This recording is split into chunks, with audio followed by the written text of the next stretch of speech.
The Museum of the Studium Biblicum Franciscanum, near the Church of the Flagellation in Jerusalem, features a huge collection.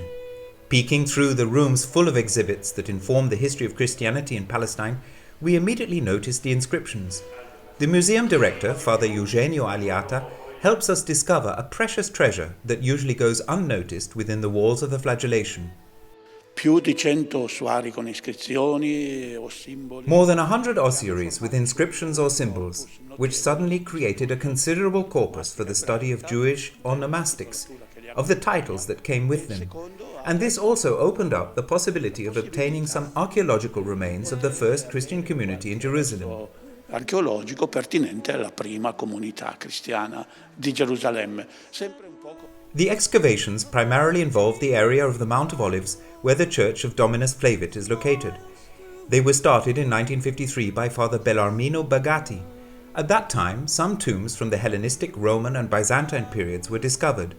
Some decorated sarcophagi date back to the 2nd century AD, and the inscriptions found on the ossuaries offer a new and original insight into those distant times.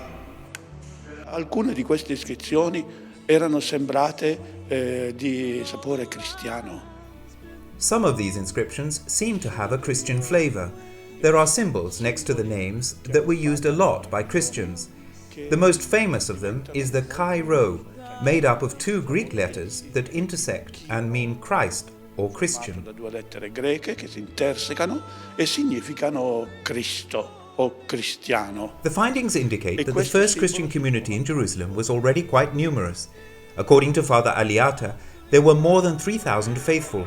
But apart from the numbers, the funeral inscriptions are an invaluable help in the study of the various literary activities of the first successors of the apostles. We have inscriptions in Hebrew, Arabic, Latin and Greek, and then the findings that have recently been identified.